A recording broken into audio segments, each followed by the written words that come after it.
কৰাৰ কোনো প্ৰয়োজন নাই। তাৰমানে সত্য ত্ৰেতা দাপৰত দুটা নীতি নিয়মক ধৰ্মলৈ ৰূপান্তৰিত কৰিছিল। সত্য যুগত ধ্যান কৰ্ম কৰি কৃষ্ণস্তু ভগৱন্তৰ নাম 10 বাৰ যেতিয়ালৈকে জীৱতত্ত্বই জপ নকৰে তেতিয়ালৈকে ধ্যান কৰ্মৰ সফলতাটো নাথাকে। ঠিক তেনেধৰণে ত্ৰেতা যুগত সত্য যুগে ধ্যান, ত্ৰেতা যুগে যজ্ঞ, যজ্ঞৰ অন্তত ভগৱন্ত বস্তুৰ 8 ভাগ নাম, তাৰপাছত দাপৰত পূজা, পূজাৰ অন্তত ভগৱন্ত বস্তুৰ 12 নাম আশ্ৰয় কৰিব লাগিব, তেতিয়াহে যজ্ঞ পূজা ধ্যানৰ সফলতাটো থাকে।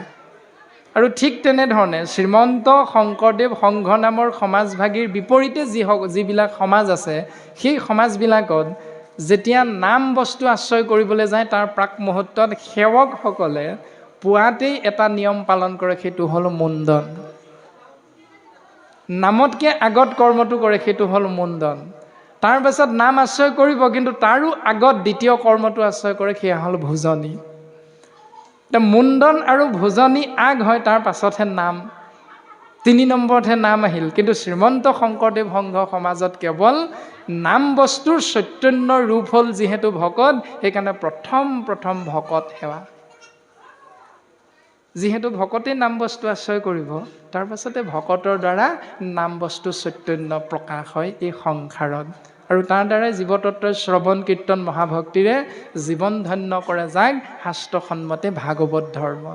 সেইকাৰণে একেবাৰে জন্মোৎসৱৰ পৰা আৰম্ভ কৰি, অৰ্থাৎ যিটো ইংৰাজীত কয় বাৰ্থডে, সেই বাৰ্থডেৰ পৰা আৰম্ভ কৰি যিটো জাত কৰ্ম হয়, যাক আমি মাজে মাজে শুদ্ধি কৰ্ম বুলিও কওঁ, কিন্তু 10ম স্কন্ধত যশোদাই যেতিয়া কৃষ্ণৰ জাত কৰ্ম সম্পাদন কৰিছিল, সেই নিয়মটোৰ পৰাই কৰ্ম ধৰ্ম হিচাপে আমাৰ সমাজ ব্যৱস্থাত এই শুদ্ধিকৰণ ব্যৱস্থাটো আহিছে।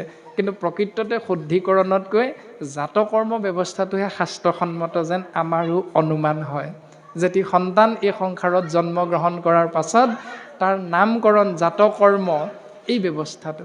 এতিয়া সেই জাতকৰ্মৰ কৰ্ম ধৰ্মলৈ ৰূপান্তৰিত কেনেকৈ হ'ব, সেয়া হ'ল কেৱল আমি ইতিমধ্যে আশ্ৰয় কৰা ভাগৱত ধৰ্মৰ যে তপ জপ তীৰ্থ ব্ৰত আৰু সদাচাৰ, ধন জন গৃহ পুত্ৰ ভাৰ্যা আপোনাৰ।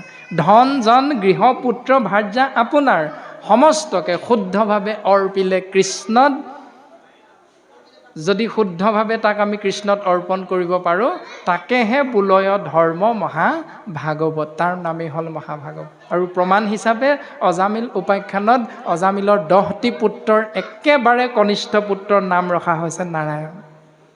এতিয়া আমি